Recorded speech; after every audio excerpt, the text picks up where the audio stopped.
Praise the lord. యేసు క్రీస్తు వారి పరిశుద్ధమైన నామంలో మీ అందరికి వందనాలు శుభాలు తెలియపరుస్తూ ఉన్నానండి. కీర్తనల గ్రంథం 18వ కీర్తన 1వ వచనం, యెహోవా నా బలమా నేను నిన్ను ప్రేమించుచున్నాను అని దేవుని వాక్యం సెలవిస్తుందండి. యెహోవా నా బలమా అనే దావీదు మహారాజు కీర్తనలు రాస్తూ అంటున్నారండి. అంటే ఈ లోకంలో మనము బలంగా ఉండాలంటే, బలిష్టంగా ఉండాలంటే మన శారీరకమైన బలము కాదు, కానీ దేవుడు, మన శరీరము దేవునికి ఆలయమై ఉంది కాబట్టి దేవుడు మనలో ఉంటే మనకు బలం కలుగుతుందండి, మనకు శక్తి కలుగుతుంది. ఈ లోకంలో మన శరీరము నిద్రిస్తుంది కానీ ఆత్మ సిద్ధమే కానీ శరీరము సిద్ధంగా లేదు అని దేవుని వాక్యం సెలవిస్తుంది. అంటే మన శరీరము నిద్రపోతుంది, ఈ లోకంలో శరీరము సుఖించాలని చూస్తుంది. అయితే ఆత్మ అనేది దేవుడు ఇచ్చింది కాబట్టి దేవుని సేవ చేయాలి, దేవుని బలాన్ని పుంజుకోవాలి. మన శరీరానికైతే ఈ లోకం నుండి తిండి తింటాం, మన ఆత్మకి కావాలంటే దేవుని ఆత్మీయ ఆహారం తినాలండి. మన శారీరకమైన మనం ఆహారమే తింటున్నాం కానీ ఆత్మీయ ఆహారం తినకుండా, మనం దేవుని బలాన్ని లేకుండా ఈ లోకంలో మనము ఈ లోకంలో తిన్నా, బలమైన ప్రోటీన్ ఫుడ్ తిన్నా, మనం ఎన్ని వర్కౌట్లు చేసినా కూడా మన శరీరము బలంగా ఉండొచ్చేమో పైకి, కానీ మన ఆత్మ వీక్ అయిపోతుందండి, బలహీనమైపోతుంది. మన ఆత్మ ఎక్కడికి వెళ్ళాలంటే, ఆత్మ ఇచ్చిన దేవుడి దగ్గరికి వెళ్ళాలంటే యేసుక్రీస్తు వారి దగ్గరికి వెళ్ళాలి. కానీ మన ఆత్మ ఎక్కడైతే ఇక్కడ వదిలేస్తుందో, మన ఆత్మ ఎక్కడైతే ఇక్కడ ఉండిపోతుందో, అంటే ఇక్కడంటే నరకంలోకి వెళ్ళిపోతుంది. మన దేవుడు ఎంతగా మనల్ని ప్రేమిస్తున్నాడు, ఎంతగా మనము దేవుడి దగ్గరికి వెళ్ళాలని ఆశపడుతున్నాడు. దేవుడు గొప్ప దేవుడు, శక్తిమంతుడు, ప్రేమ కలిగిన దేవుడు. దేవుడు నేను ఉన్నవాడును అనువాడునని దేవుని వాక్యం సెలవిస్తుంది. అంటే కొంతమంది మనుషులు ఏం చేస్తారంటే, దేవుడు మనల్ని శోధిస్తున్నాడు అని అంటున్నారండి. అంటే దేవుడు మనల్ని శోధించడు, దేవుడు మనల్ని పరిశోధిస్తాడు. అంటే పరిశోధన అంటే ఏంటంటే, మనం ఈ లోకంలో స్కూళ్ళకి వెళ్తాం, కాలేజీలకు వెళ్తాం, మనకి పరీక్ష అనేది పెడతారు. ఎందుకు పరీక్ష పెడతారంటే, మనల్ని సారోళ్ళు కొట్టేదానికో లేదా మనల్ని తక్కువగా చూసేదానికో కాదు, కానీ వాళ్ళు బాగా నేర్పిస్తారు. నేర్పించిన తర్వాత మన మైండ్లో ఎన్ని ఫీడ్ అయి ఉన్నాయని పరీక్ష చూడకుండా రాయమంటారు. మన తప్పులుంటే రెండోసారి మూడోసారి అయినా రాపిచ్చి మనల్ని తెలివి పెంచేదానికి చూస్తారు. అంతే తప్పితే వేరే ఏముండదండి. దేవుడు కూడా మనల్ని ఆత్మీయ జీవితంలో కొన్ని పరీక్షలు పెడుతున్నాడు. అంటే యోబు గారి జీవితంలో చూసుకున్నప్పుడు సాతానికి దేవుడు అనుమతి ఇచ్చాడు. అంటే దేవుడు శోధించాల. సాతాను శోధించిన తర్వాత శోధన కూడా యోబు గారు నెగ్గి, నా దేవుడు అన్నీ ఉన్నప్పుడే కాదు, ఏమి లేనప్పుడు కూడా నా దేవుడు జీవం కలిగిన దేవుడు. నా బిడ్డలు చనిపోయినా, నా భార్య వెళ్ళిపోయినా, నా స్నేహితులు దూషించి వెళ్ళిపోయినా, నా ఆస్తంతా కోల్పోయినా, నా శరీరంలో కురుపులు వచ్చినా, నాకు బలహీనంగా ఉన్నా కూడా నా దేవుడు నాకుంటే చాలని యోబు భక్తులు అనుకున్నాడు. కాబట్టి యోబు గారి జీవితం రెండంతలుగా ఆశించబడింది. అంటే దేవుడు పెట్టిన పరీక్షకి యోబు పాస్ అయ్యాడండి. మనము ఏమనుకుంటామంటే, దేవుడి దగ్గరికి వస్తే నాకు అన్నీ జరుగుతాయి, అన్నీ వస్తాయి అని అనుకుంటున్నారు. అయితే అన్నీ వస్తాయి, అన్నీ జరుగుతాయి. అయితే మనకి శ్రమల గుండా మనం వెళ్ళాలి. మనకి దేవుడి మార్గము ఇరుకైన మార్గం అంటే ఈ లోకంలో మనం ఎక్కడికన్నా వెళ్ళాలంటే విశాలంగా ఉండాలా, సుఖంగా ఉండాలా. మనం పెద్ద రోడ్డే చూసుకుంటాం, ఇరుకైన సందులలో మనం వెళ్ళం. అయితే దేవుడు మార్గము చాలా ఇరుగ్గా ఉంది, దానిలో ప్రవేశించే వారు కూడా కొందరే.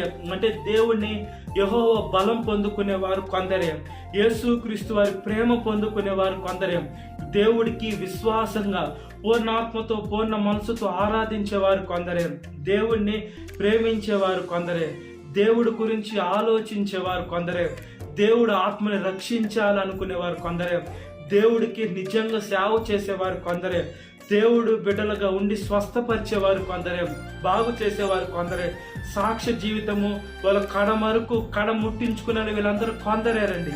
అంటే అనేక మంది సేవకులు వచ్చేసారు, అనేక మంది దేవుడు బలము ఫస్ట్లో ఉన్నా కూడా వాళ్ళు చివరికి వచ్చేసరికి ఈ లోకంలో డబ్బు ఆశ అయిపోయింది, ఈ లోకంలో మోసానికి అలవాటు పడిపోయి దేవుణ్ణి దూరం చేసేసుకునేసి ఈ లోకంలో ఉన్నటువంటి దేవుడి బలాన్ని పోగొట్టుకునేసి ఈ లోకంలో మనుషుల బలం పొందుకుంటున్నారండి. అంటే మనుషులు డబ్బులు ఇస్తే నాకు బలం వస్తుంది, మనుషులు నాకు డబ్బులు ఇస్తే నా సంఘం గొప్పగా ఉంటుంది. అవును, మనుషుల ద్వారా దేవుడికి ఇస్తున్నారు, ఏం మనుషులకి వాళ్ళు కానుక ఇవ్వటంలో. అది మన దేవుడి సేవకి నిజంగా వాడాలి. అదేవిధంగా మన ఆత్మతో సత్యంతో మనం ఆరాధించాలి. అదేవిధంగా మన బిడ్డలు అంటే విశ్వాసులకు చెప్పాలి. కానీ వీళ్ళకే బలం లేకుండా వీళ్ళలోనే తప్పులు పెట్టుకొని సేవకుల్లోనే పొరపాట్లు పెట్టుకొని మనం ఇతరుల్ని మార్చాలని చూసేది చాలా పొరపాటు ఉంది. ముందు మన కంట్లో దూలాన్ని తీసివేసుకోవాలి. అప్పుడు ఎదురు వాళ్ళ కళ్ళలో నలుసులు తీసివేయాలి. లేదా మన కంట్లో నలుసున్నా ఎదురు వాళ్ళ కళ్ళలో దూలం ఉన్నా కూడా మన కంట్లో నలుసుని తీసిన తర్వాత ఎదురు వాళ్ళ కంట్లో దూలం తీసివేయాలి అనే ఆలోచన మనకి కలిగి ఉండాలంటే. అంటే దేవుడు మనకి బలమైన దేవుడు, ఆయన బలిష్టమైన దేవుడు, దేవుడు ప్రేమ కలిగిన దేవుడు. దేవుడు ప్రేమ గొప్పగా ఉంటుంది. దేవుడు ప్రేమ అగాప్యమైన ప్రేమ. దేవుడు ప్రేమ లోతు చాలా ఎక్కువ, పొడుగు ఎక్కువ, వెడల్పు ఎక్కువ. దేవుడు ప్రేమ ఎంత గొప్పదంటే మనుషులతో పోల్చలేనిదండి. ఇంత గొప్ప దేవుడు మనకు తోడుగా ఉంటానన్నారు. దేవుడే మనకు బలమైతే, దేవుడే మనకు శక్తి అయితే మన శత్రువులతో మనం యుద్ధం చేయాల్సిన అవసరంలా మన దేవుడు యెహోవాయే వెళ్ళి యుద్ధం చేస్తారు. మనల్ని ఎవరైనా ఇబ్బంది పెట్టినప్పుడు మనము యేసుక్రీస్తు వారి నామంలో ప్రార్థన చేసి వదిలిపెట్టేసేయాలి. అప్పుడు దేవుడు ఏం చేస్తారంటే, నా బిడ్డని నువ్వు ఇంత ఇబ్బంది పెట్టావు కదా అని దేవుడు పగ తీర్చుకుంటారంటే. దేవుని బిడ్డల దగ్గరికి వచ్చి ఎవరన్నా ఇబ్బంది పెడితే దేవుడు కంటి గుడ్డిని ముట్టినట్లని దేవుని వాక్యం సెలవిస్తుంది. దేవుడు కంటి గుడ్డిని ముట్టితే ఈ లోకంలో ఏదన్నా మనుషుడు వాడు బ్రతుకుతాడా? వాడి జీవితం ఎలా ఉంటుంది? ఈ లోకంలో శారీరకంగా వాళ్ళు ఇంతగానో ఇబ్బంది పడాలా? తర్వాత వాళ్ళు చనిపోయిన తర్వాత నరకంలోకి వెళ్ళిపోతారు క్షమాపణ లేకుంటే. ఒకసారి వాళ్ళు చేసిన పాపాలు వాళ్ళు ఒప్పుకొని మనకి క్షమాపణ చెప్పకపోయినా దేవుడికి క్షమాపణ చెప్తే దేవుడు క్షమించేదానికి గొప్ప దేవుడు. కాబట్టి యెహోవా అంటే యేసుక్రీస్తు వారి బలము పొందుకోవాలండి. ప్రార్థన బలం అవసరం. మనం అనేక ఆత్మ రక్షించాలా, మనకు భారం కావాలా, అనేక మందిని సర్వసత్యంలోకి నడిపించాలా, సువార్తను ప్రకటించాలా, మనం దేవుణ్ణి ప్రేమించాలి, లోకంలో మనుషులను కాదు. కాబట్టి మన ఫోకస్ అంతా దేవుని పైన పెట్టి దేవుని ఆత్మను మనం పొందుకున్నట్లుగా ప్రార్థన.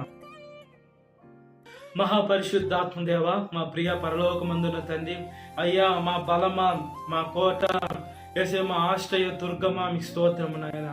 స్తోత్రము ప్రభువా, స్తోత్రము ప్రభువా. గొప్ప దేవుడా, జీవం కలిగిన దేవుడా, పరిశుద్ధుడా, మా ప్రార్థన దయతో ఆలకించండి అయ్యా. మా పాపాలన్నీ కడిగి వేస్తున్న దేవా, రక్షిస్తున్న దేవా, స్థిరపరుస్తున్న దేవా, బలపరుస్తున్న దేవా, మా ప్రతి ఒక్క పాపాలు కొట్టివేస్తున్న దేవా, మంచి ఆలోచన దయచేయండి అయ్యా. బుద్ధిని, వివేకాన్ని, వివేచనని, లోక జ్ఞానాన్ని దయచేయండి అయ్యా. అయ్యా దుష్టుడైన సాతానయ్యా ఎవరిని మింగాలా, ఎవరిని ఇబ్బంది పెట్టాలా, ఎవరిని శోధించాలా, ఎవరిని పతనం చేయాలని చూస్తున్నాడు నాయన. సాతాను పైన మాకు జయము దయచేయండి ప్రభువా, విజయము దయచేయండి నాయన. మాకు మంచి తెలివినివ్వండి అయ్యా, బుద్ధినివ్వండి అయ్యా, జ్ఞానాన్ని ఇవ్వండి అయ్యా. జ్ఞాపక శక్తిని మాకు వరంగా ప్రసాదించమని, ఈ లోకంలో మనుషులను కాకుండా మిమ్మల్ని ప్రేమించి అదేవిధంగా మీ బలము పొందుకునే శక్తిని మాకు వరంగా దయచేయమని అడుగుచున్నాను ప్రభువా. పరిశుద్ధుడా, సర్వశక్తిమంతుడా, సర్వాధికారం కలిగిన దేవా, స్తోత్రమయ్యా. అదేవిధంగానయ్యా యేసు యవన వయసులో కాడి మోయిట నరుడుకు మేలు, అది మోపిన వాడు యెహోవాయే. కాబట్టి మీ కాడి మోసినందుకు స్తోత్రం చెల్లిస్తున్నానయ్యా.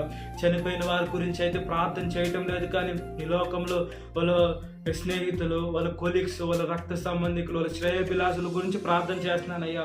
యేసు గాయం రేపేది మీరే, గాయం కట్టేది మీరే.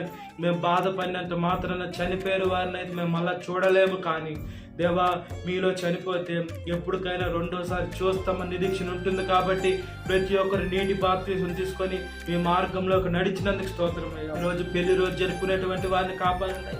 భర్త భార్యను ప్రేమించాలయ్యా, భార్య భర్తకు లోబడి ఉండాలయ్యా, వాళ్ళిద్దరు కలిసి ఉండాలయ్యా. యేసే బిడ్డలు లేని భార్య భర్తలకి బలమైన బిడ్డలు దయచేయండి అయ్యా. యేసయ్య బిడ్డలు ఉండేటువంటి భార్య భర్తలు క్రీస్తు బండి పైన వాళ్ళ జీవితాన్ని కట్టుకుని వాళ్ళ యానివర్సరీని ఆశీర్వదించి ఇలాగా యానివర్సరీలు అనేకం జరుపుకునేదానికి సహాయం దయచేయండి. పుట్టినరోజు జరుపుకునేటువంటి వారిని కాపాడండి. ఈ లోకంలో బుద్ధినందు, జ్ఞానమందు, మనుషుల దయందు, దేవుని దయను వర్ధిల్లిన, ముఖ్యంగా మీ దయందును వర్ధిల్లి మీ ఆత్మను పొందుకొని, మీ పరిశుద్ధమైన శక్తిని పొందుకొని మీ సేవలోకి పరిగెత్తి ఏ వయసు వారైనా, నడి వయసు వారు, వృద్ధులు, అదేవిధంగా యవనస్తులు, వేసే చిన్న చంటి బిడ్డలను కూడా జ్ఞాపకం చేసుకొని అనేక పుట్టినరోజు జరుపుకునే అవకాశం దయచేసి మీ కాడి మోసే శక్తిని దయచేయమని అడుగుచున్నామయ్యా. అయ్యా సాతాను శోధన ప్రతి ఒక్క బిడ్డను విడుదల దయచేయండి. ఈ వాక్యం విన్న ప్రతి ఒక్క బిడ్డను పేరు పేరు జ్ఞాపకం చేసుకోండి. ఈ దినకాలపు దీవెనతో నింపమని నజరేయుడైన యేసుక్రీస్తు వారి పరిశుద్ధమైన నామములో మిక్కిలి వినయం అడుగుచున్నాను మా పరలోకమందున్న తండ్రి. ఆమేన్. Praise the Lord. God bless you.